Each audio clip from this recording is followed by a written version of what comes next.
Before we start the video, this video is not made for kids. It's for older fans of the show and adults only. Now that is very fucking rude of you, you insolent little shit.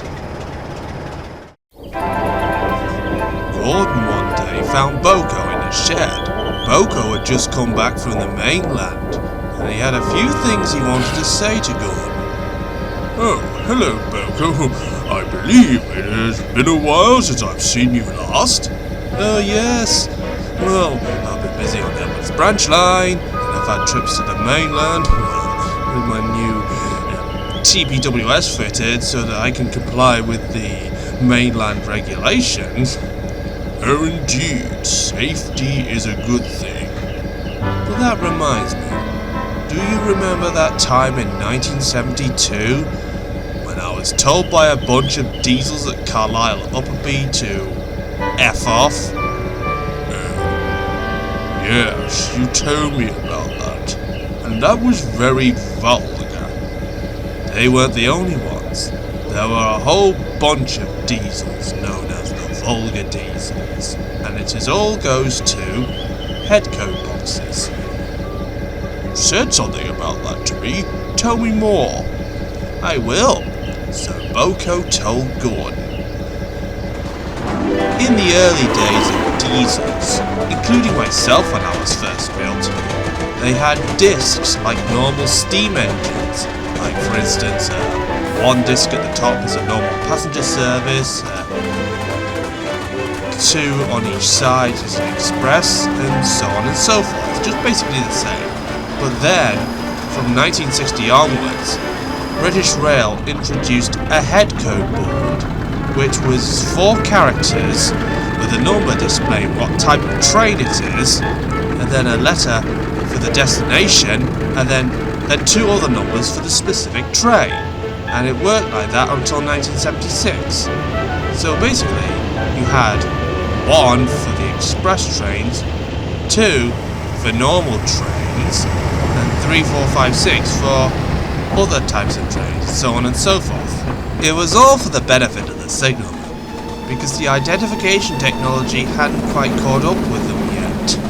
But some diesels began to get a bit crafty on their headboard boxes. For some, they thought it would be a good idea if they made names for themselves, which were just 4 characters long and could be displayed on their headcoat box. There were things like Bill, Dave, Greg, John, Mark, you name it. Well, that doesn't seem too bad for me, said Gordon. But the signalmen probably were a bit confused, weren't they? Oh yeah, replied BoCo.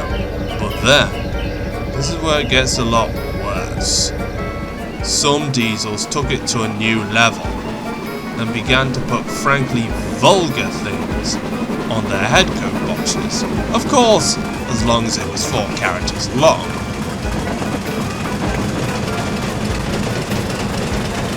BoCo paused dramatically. Those were known as the Vulgar Diesels, and they were the bane of BR's existence until 1976. They just thought it was a great lark. Decide to troll the signalman, well, if trolling existed in the 1970s. But they thought it was great. The vulgarity was just on display right in front of them, if you get my gist. But come 1976, BR abandoned the use of 4-character headcoat boxes.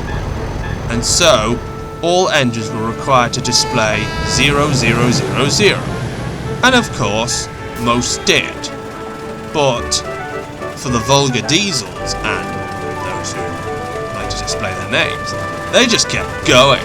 They thought it was a great lark, being vulgar or displaying their names. But come 1977, BR had, well, to put it bluntly, had enough of their shit. And as a result, their headcoat boxes were plated over and replaced by 2 marker lights come the introduction of the HSTs, diesel vulgarity was no more, because they had their Headcoat boxes plated over with 2 marker lights.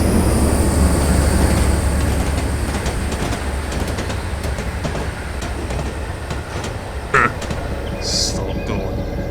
No vulgarity spared. You're right, said BoCo gravely. But as for the Vulgar Diesels themselves, they were often first in line for the scrap heap. Because insolence doesn't pay off in the end. Oh well, oh look at the time. It looks like I need to go get my train. Yes, I'm just resting here until the next express. Alright, I'll be gone now. See you later, Gordon. Bye, BoCo.